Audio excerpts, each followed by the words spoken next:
Yeah, number one objective, really wanted to come out of it healthy, and thought we did that.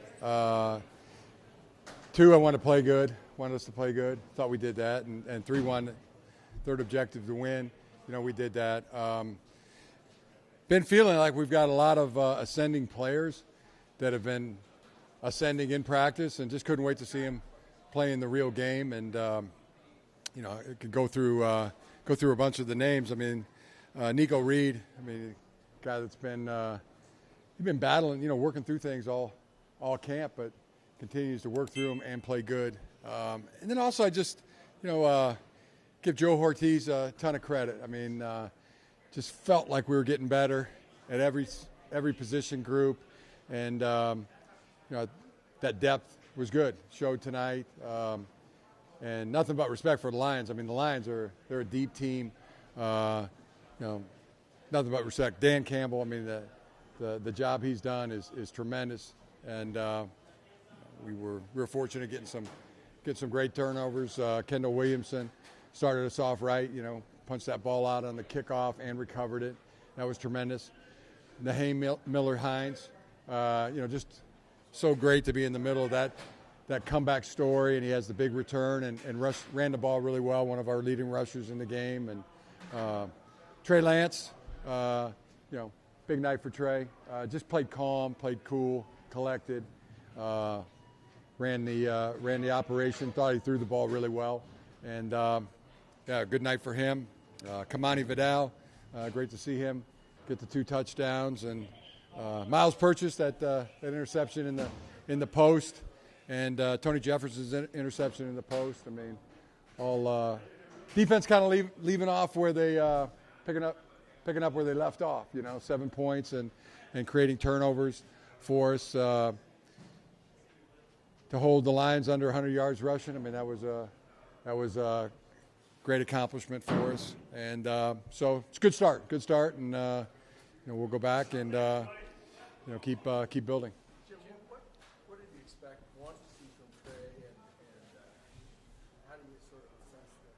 Yeah, usually you can predict, Sam. If somebody's playing good in practice, they play good in the games, pretty much at all positions, and then quarterback's no different until you see him in the game, in that 11 on 11.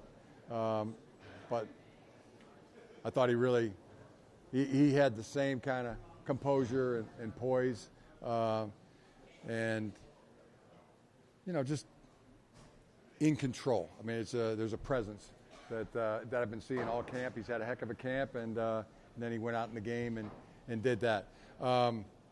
Just the feeling of he needs game reps, and he's going to get them.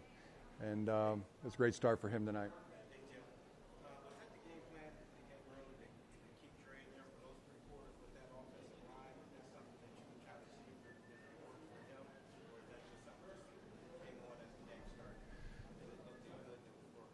Yeah, it's just Trey. He hasn't have hasn't had enough game action, and just wanted to give him that. That was the game plan, get out there and play him. He's been playing good, and college, not as much as most guys have coming out of college in terms of starts and games, and then he gets into pro ball and wins a starting job and then gets hurt.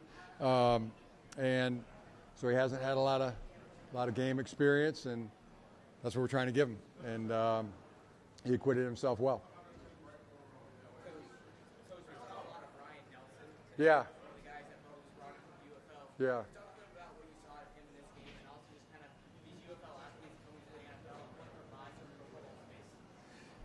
Yeah, he did a great job with Michigan Panthers, and he's been doing a really good job here. From the first 5 minutes of the tryout, when we brought him in and worked him out. Oh yeah, that's good. That's what it looks like. And then he's been football ready since he got here, and I thought he did a heck of a job tonight. Our whole entire offensive line, just the depth, feel much better about it this season.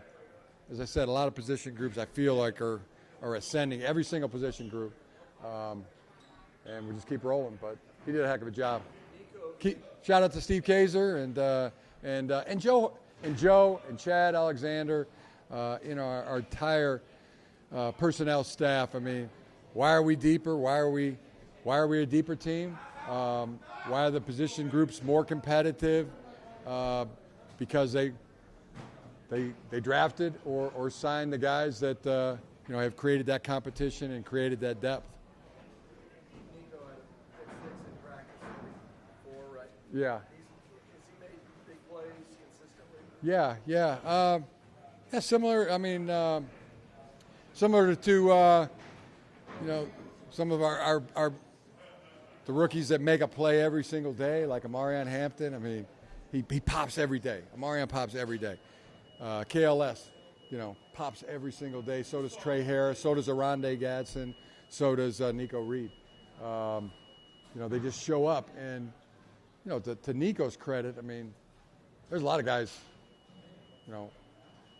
that may or may not be working through something. He's been working through stuff and still playing good. And that bodes well. I mean, you start thinking of him as a real football player. And Derwin said it right. I mean, Derwin said, he's a baller. He's a baller. So really happy for his success tonight. Jim, back to Trey. He's thrown fewer than 1,000 passes since the age of 16. You just talked about how he doesn't have that game experience. Yeah. Once he gets it, what is his upside? Yeah, 25 years old? Has he turned 26 yet? So he's just 25 years old, I mean, that's gosh, to be 25 again. Wow. That's the fat part of the bat, for a quarterback. So excited about where he's heading, Glad to be happy to be in the middle of that story too. I've been keep rolling. More reps next week.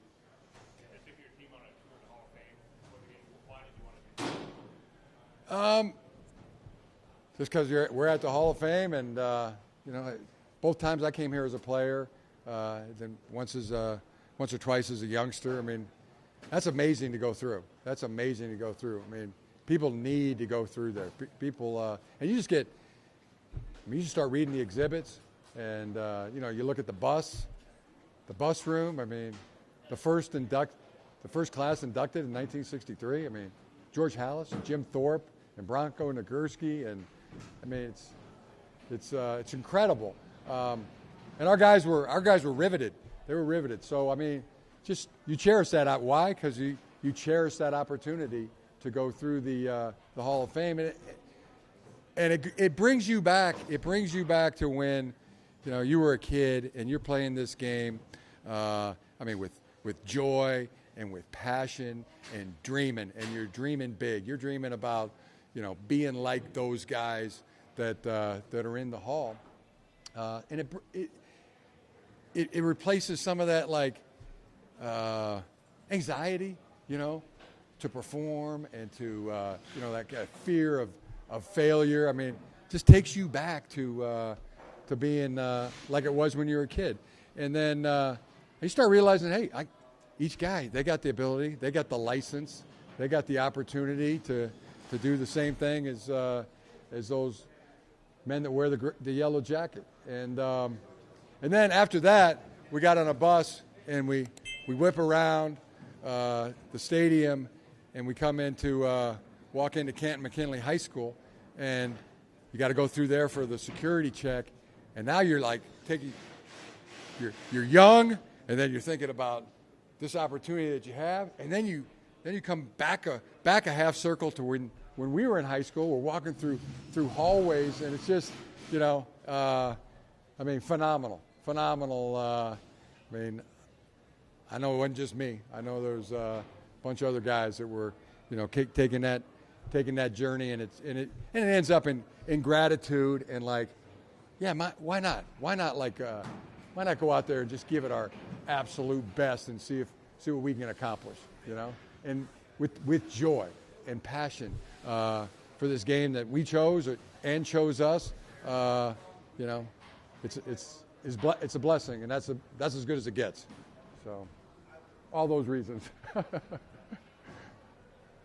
thoughts on Zion? Yeah, I thought Zion did good, and very, he's a great player for us, and really had never played center. This has just been an off-season project. The way he's attacked it, and still doing his guard duties. I mean, it's he's probably our most athletic lineman. Maybe our smartest. And I mean, nobody works. Rashawn, Joe Alt. I mean, they're up there, same work ethic as Zion. He's one of our elite guys in that area. But I don't know if anybody wants it more than him. That's how driven Zion is. So great to see him go out there and display that versatility. Thought he did a heck of a job.